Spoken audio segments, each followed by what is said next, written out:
Como veremos, la historia de Ruth transcurre en algún momento durante el periodo de los jueces. Aquellos eran días negros para Israel, cuando cada uno hacía lo que bien le parecía. Pero en medio de esos tiempos oscuros y malos, aún había quienes seguían a Dios. Noemí y Ruth son ejemplos hermosos de lealtad, amistad y entrega a Dios.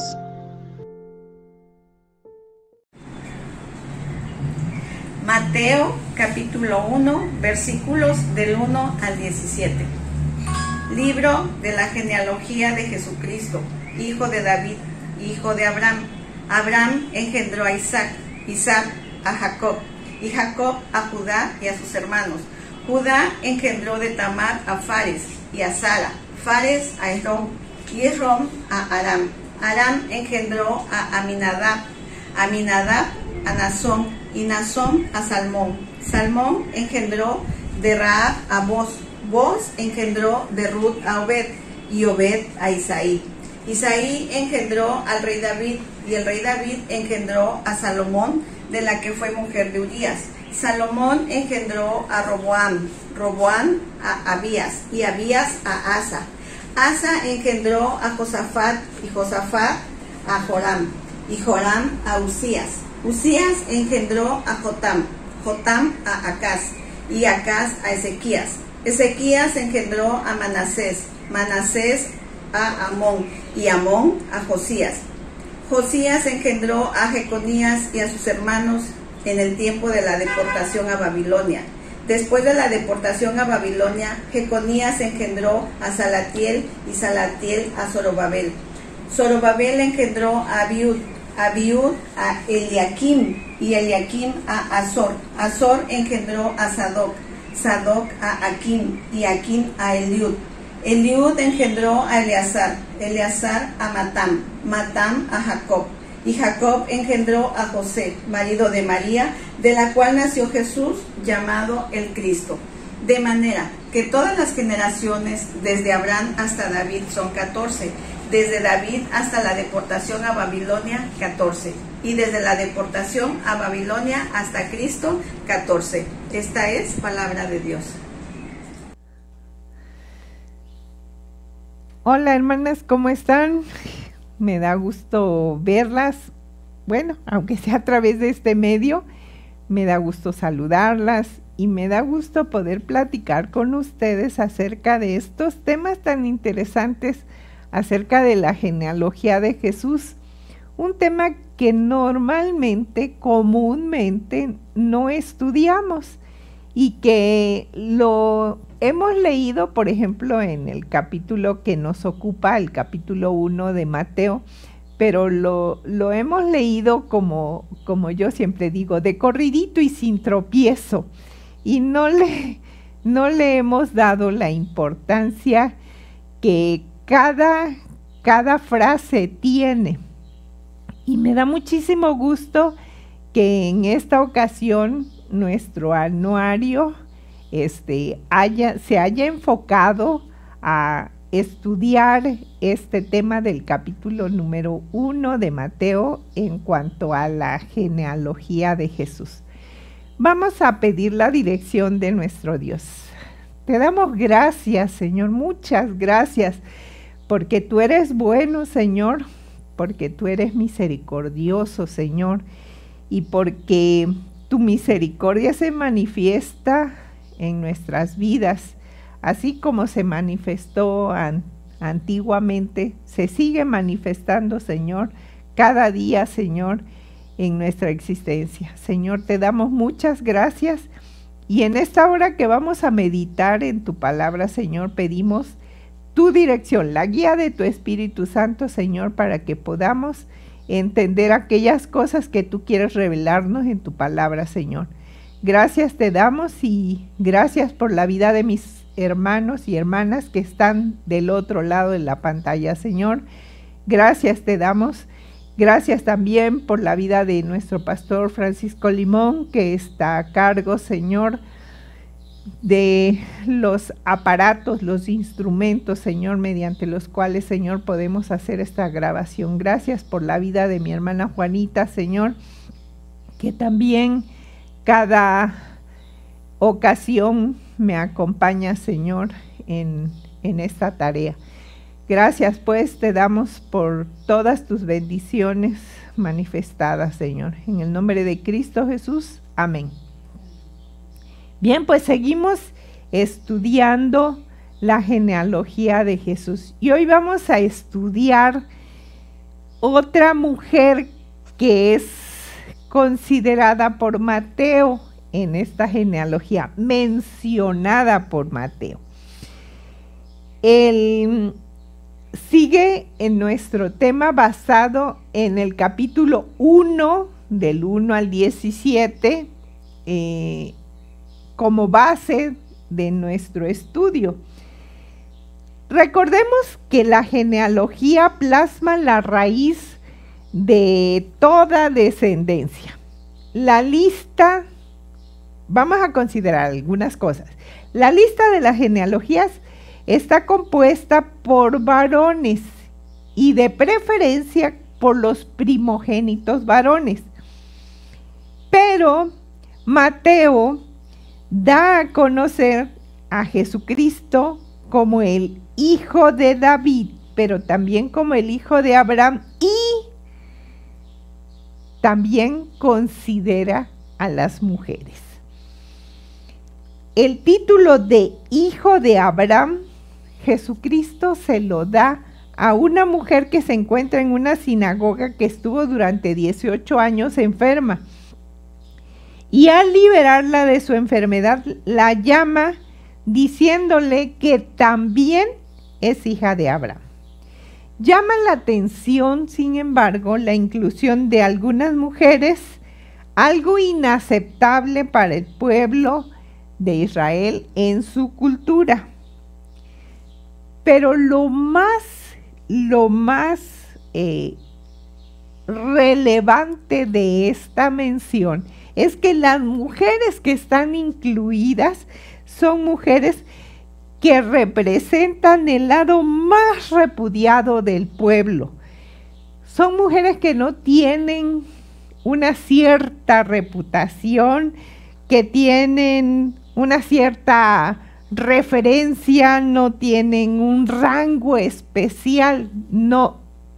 Son mujeres que están consideradas repudiadas por el pueblo de Israel. Vamos a Mateo 1, versículo 5.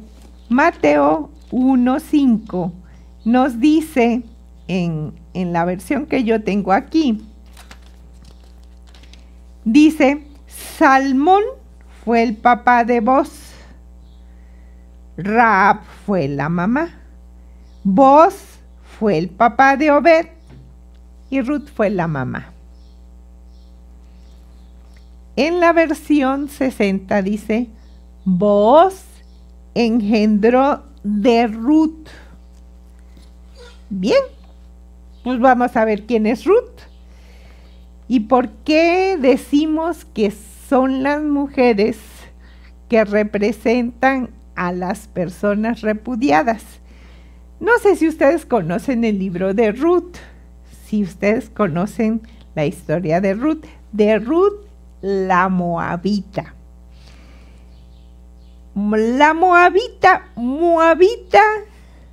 no solamente nos dice de qué lugar provenía, es decir, de Moab, no, sino era una expresión peyorativa, era una expresión ofensiva. Decir moabita era decir una gente repudiada. Bueno, pero vamos a ver en qué tiempo se desarrolla la historia de Ruth. Y vamos al capítulo 1 de Ruth. Dice el capítulo 1 de Ruth, comienza diciendo: cuando los jueces gobernaban en Israel, hubo una época de hambre en Judá. O sea, la época en que se desarrolla la historia de Ruth es la época de los jueces. Y la época de los jueces tiene una característica especial. Y esa característica de ese tiempo de los jueces es que dice la Biblia que cada uno hacía lo que bien le parecía. Ya se había muerto Moisés, ya se había muerto Josué y ya el pueblo se había olvidado de Dios. Había seguido a los ídolos de los lugares a donde se habían llegado a residir y habían empezado a practicar cultos a otros dioses y se habían olvidado de Dios. Y entonces Dios muchas veces los entregó a sus enemigos de tal manera que clamaban ya cuando veían que tenían el agua hasta el cuello, entonces clamaban al Señor y el Señor les enviaba jueces. Pero los jueces hacían lo que bien les parecía. En el libro de los jueces, todas las historias tienen esta perspectiva que cada quien hacía las cosas como bien le parecía. Si tenían algún problema, lo resolvían como bien les parecía, según su criterio, según su experiencia, según lo que ellos creían. No había orden, no había referencia como cuando estaban Moisés o Josué. Los jueces, repetimos, actuaban como bien les parecía. Un caso específico que nosotros conocemos y que conocemos bien es el caso de Sansón. Sansón fue un juez del pueblo de Israel. Fue un joven que fue consagrado a Dios desde su nacimiento, digamos que desde antes de su nacimiento, pero que cuando creció tomó el criterio de yo hago lo que a mí me parece bien. A mí me parece bien que las mujeres que no conocen a Dios, o sea, las filisteas, son más hermosas. Y así enfrentó el asunto de formar familia, el asunto de relacionarse con las mujeres, cosa con la que batalló toda su vida. Con esa ideología terminó siendo la burla precisamente de sus enemigos, o sea, de los filisteos. Dice la Biblia que Sansón sirvió de juguete a los filisteos. ¡Qué terrible! ¡Qué triste sería que se escribiera de nosotros, de alguno de nosotros, lo que se escribió de Sansón! Pero no me lo van a creer. Muchas historias nuestras, de algunos de nuestros hermanos, han terminado así. Así que todas estas historias tienen que ver con esa mentalidad de que cada uno hacía lo que bien le parecía. En ese tiempo sucede la historia de Ruth. Había un hombre, dice, en la época de los jueces, un varón de Belén que se llamaba Elimelec. Él era efrateo y vivía allí, pero tuvo que emigrar al país de Moab con su mujer y sus 2 hijos. Su mujer se llamaba Noemí y sus 2 hijos se llamaban Malón y Kelión, por causa del hambre que había en ese tiempo. Se fueron a vivir al país de Moab y allí permanecieron. O sea, Elimelec consideró lo que bien le parecía.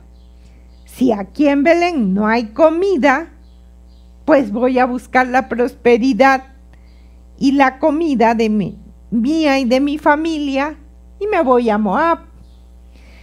Moab, ¿qué tiene de particular?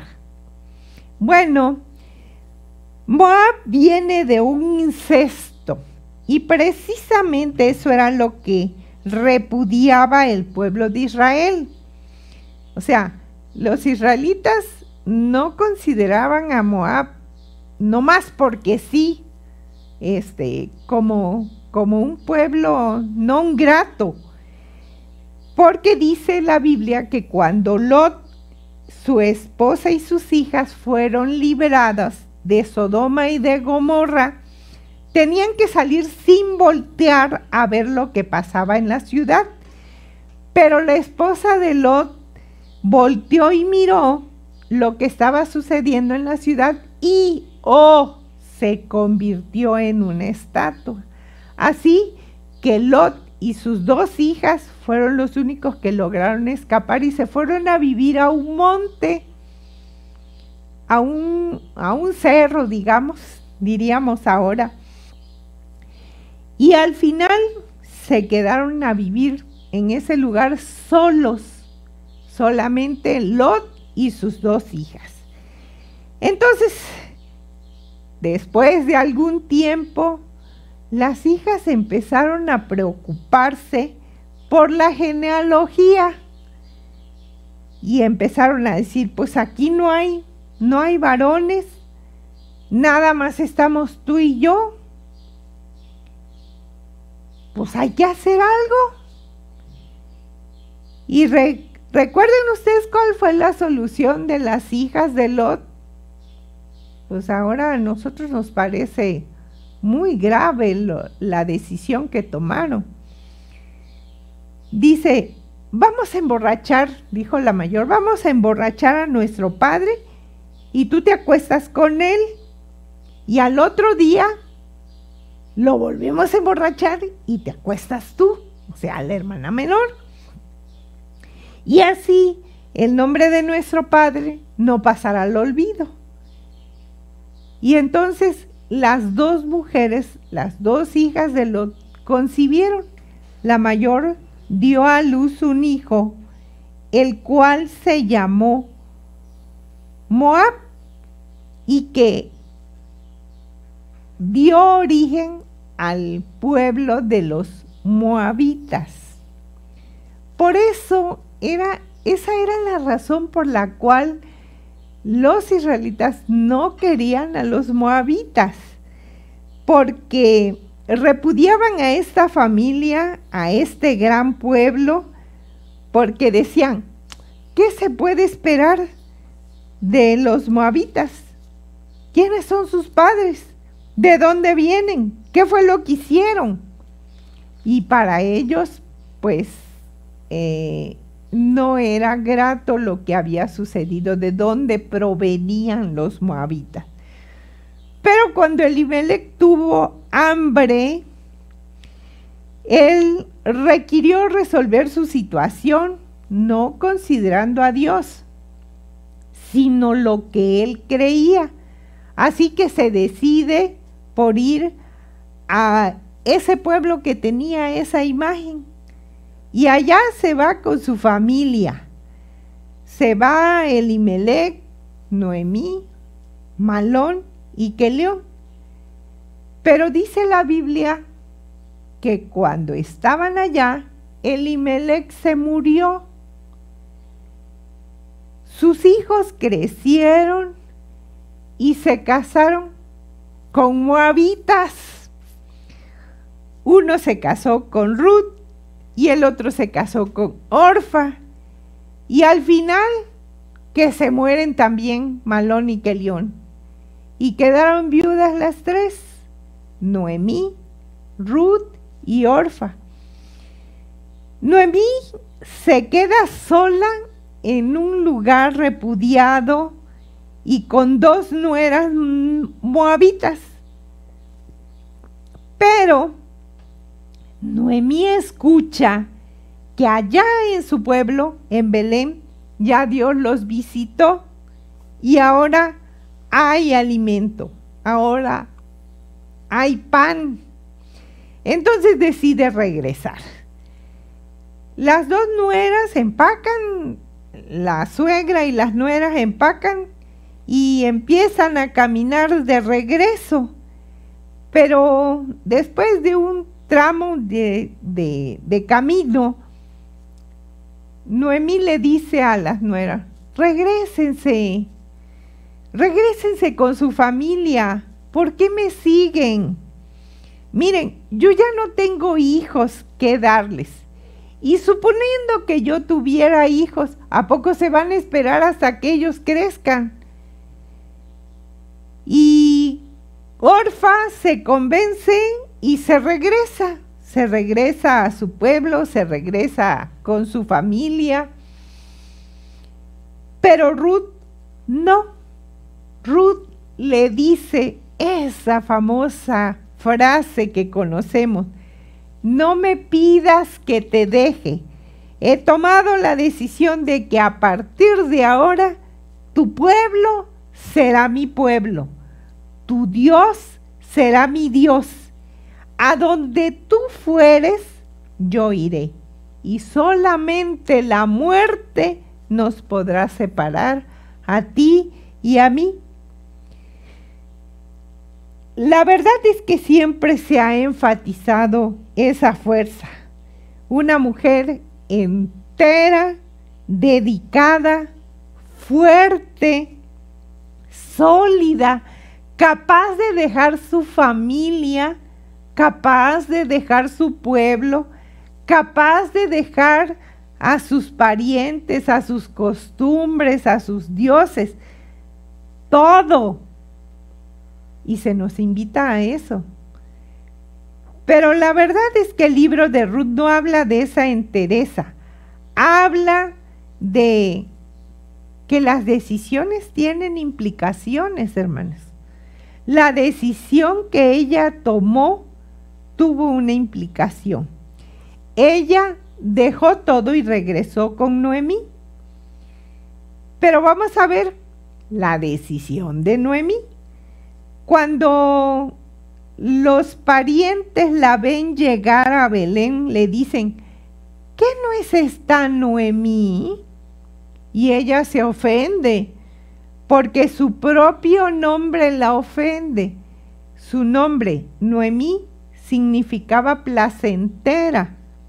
Entonces pide a su pueblo que le cambien el nombre y que ya no le digan Noemí, que le digan Mara, porque Mara significa amargura.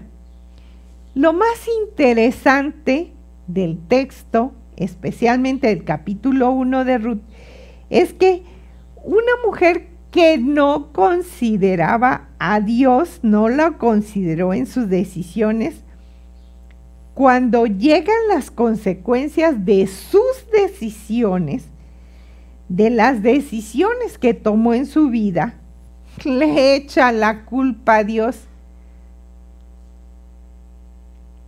El Dios Todopoderoso me ha dado tristeza.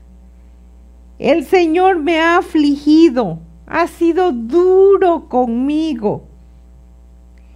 El Señor me tiene en esta circunstancia. ¿Le suena familiar esa frase? Es que el Señor me ha abandonado porque yo me fui llena y regreso vacía. Pero es importante recordar que fue la decisión de la familia de Elimelech quien tomó esa decisión de irse. Pero ahora veamos a Ruth, pobre de Ruth, porque ha llegado a un pueblo que la repudia, no solamente por ser extranjera, sino por ser moabita, aunque ella qué culpa tiene. Llegaron a Belén cuando comenzaba la cosecha de la cebada. Y un día Ruth, la moabita, le dice a su suegra Noemí: voy a buscar a alguien que sea bueno conmigo y me deje recoger las espigas de cebada que los trabajadores dejan en el campo. Pues había una costumbre que para evitar el asunto de la pobreza, la gente que tenía un campo en el tiempo de la cosecha dejaba algo de lo que se cosechaba para los pobres. Entonces los pobres, después del tiempo que trabajaban los segadores, venían y recogían eso que había quedado en el campo. Ruth, que es extranjera y no conoce a nadie, le dice a Noemí: voy a ir a recoger las sobras que dejan estas personas, pero solo en un lugar donde haya gracia, no a cualquier lugar, porque en cualquier lugar ella sabía que le iban a tratar muy mal, pero iba a trabajar en un lugar donde ella hallara gracia. Y se fue. Y llegó, ¿qué creen? Precisamente a un campo que le pertenecía a un hombre que se llamaba Booz. Y Booz era pariente de Elimelec. En aquella ocasión Booz llega de Belén al campo y al ver a Ruth le pregunta al encargado de los trabajadores: ¿quién es esa mujer joven? ¿De qué familia es esta muchacha? El capataz le responde: es la joven moabita que vino con Noemí. Y parece, por lo que dice Booz, que ya la decisión de Ruth había trascendido, ya era información que se manejaba en todo el pueblo, porque él ya la había escuchado. Entonces empieza una conversación con Ruth,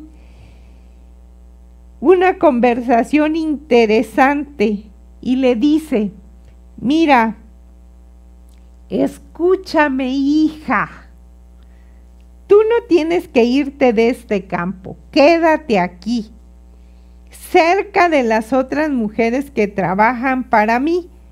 Fíjate a dónde se dirigen y síguelas. Yo le he ordenado a mis trabajadores que no te molesten. Si te da sed, entonces ve a tomar del agua de las jarras que beben los trabajadores. Ellos mismos las van a llenar. También he dado órdenes de que te provean más de lo que normalmente se da. Observemos que Booz se dirige a Ruth y no la llama moabita, sino le dice: hija mía. Yo creo que solamente el haber escuchado que le dijera hija mía fue de tal impacto en su vida que su reacción fue bajar su rostro e inclinarse hasta la tierra, como esa posición que toma la gente oriental. En ese momento Ruth, si alguien puede decirlo de esta manera, Ruth, la fuerte, la decidida, la que ha dejado todo, que sabe que se va a enfrentar a un pueblo hostil, a familias de gente hostil, tuvo que mentalizarse de que no iba a ser fácil, pero en ese momento, cuando escucha esas palabras, su razón, su fortaleza, la hace estar en el suelo y pregunta: ¿por qué me trata así? Es por eso que Ruth está impactada en su corazón.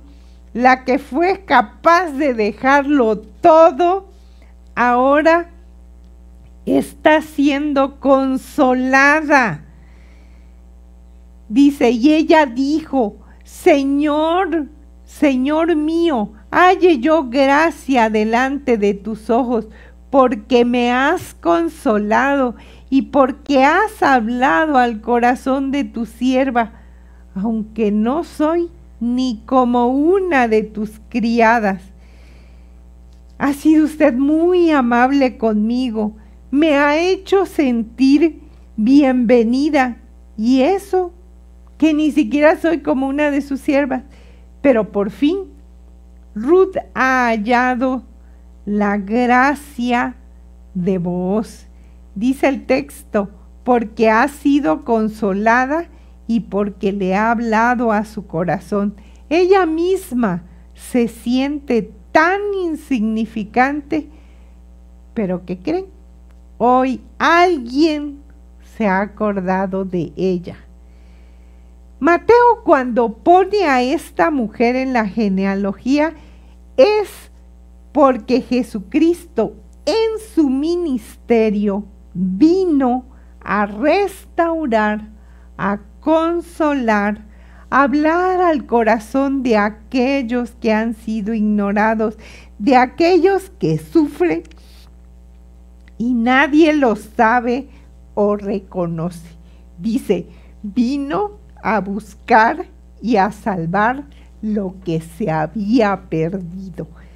Cuando leo este pasaje, miro a muchos que debieran llamarse Ruth, a muchas, porque han sido marginadas, a veces por la decisión de recibir a Jesucristo como su único y suficiente Salvador, las ha marginado de su familia, de sus amigos. Probablemente han venido a ser objeto de desprecio. Es una lucha que muchos no saben, pero ¿qué creen? Jesucristo ha venido a consolarles. Jesucristo ha venido a hablar a su corazón. Ha venido a decirles que son parte de su pueblo. Ha venido a decirnos que somos parte de su genealogía, de la genealogía de Jesucristo. Hermanas, qué hermosa historia, qué hermoso el plan que Dios diseñó en esta historia de Ruth, y en donde Ruth pasa a formar parte de la genealogía del Señor Jesucristo, porque Ruth de Booz tiene a un hijo llamado Obed, y Obed es el papá de Isaí. Isaí es el papá de David. ¡Qué maravilloso! ¡Qué maravilloso que esta mujer, repudiada por ser moabita, el Señor la toma en cuenta para pasar a formar parte de su familia, de su ascendencia? Así que, hermano, no te sientas repudiado. Si has sido repudiado por alguna razón, no te sientas. Dios tiene muchos propósitos que nosotros no conocemos, y Él, en su infinita bondad y en su infinita misericordia, Él toma en cuenta a todo aquello que la gente considera vil, cuando Él rescata, redime nuestras vidas, nos hace ser instrumentos útiles en sus manos, instrumentos para la gloria de Dios. Que el Señor nos bendiga en este día. Amén.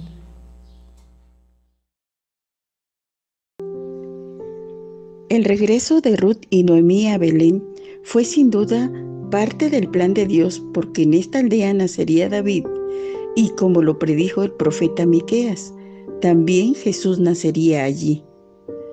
Esta acción fue más que una simple conveniencia para Ruth y Noemí. Conducía al cumplimiento de la Escritura.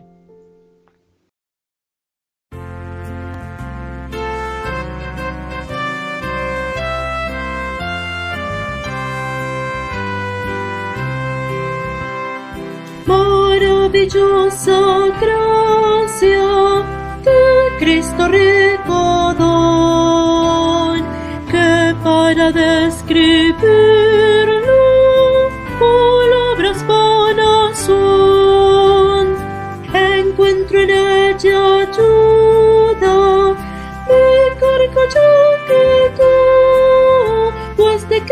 Cristo divina gracia me alcanzó.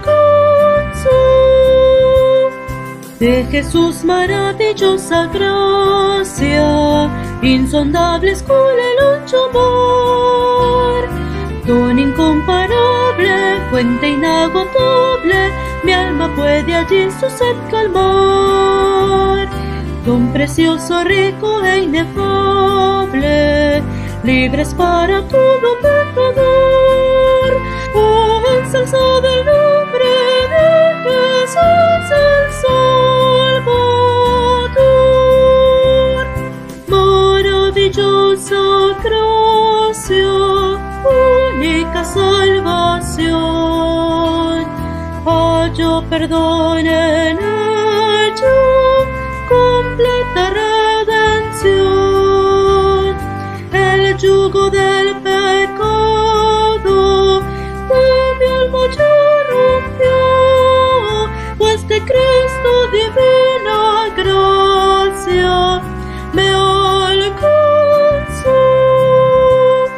De Jesús maravillosa gracia, insondable escuela el ancho mar, don incomparable, fuente inagotable, mi alma puede allí su sed calmar. Don precioso, rico e inefable, libres para todo pecador. Oh, ensalzad el nombre de Jesús el Salvador.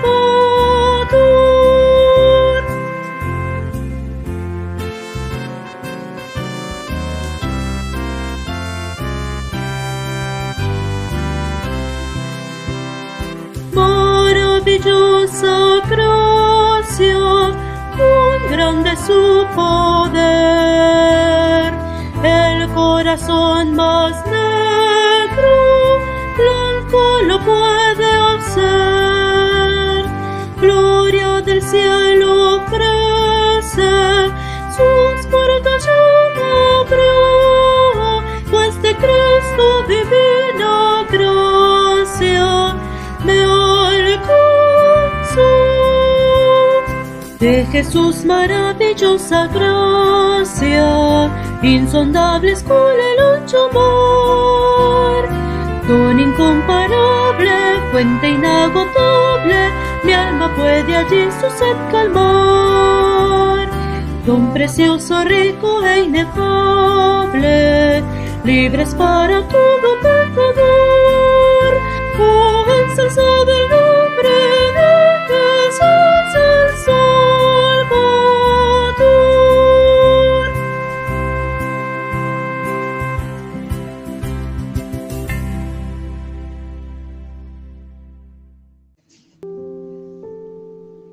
Aunque Ruth provenía de una raza a menudo despreciada por los israelitas, fue bendecida por su fidelidad.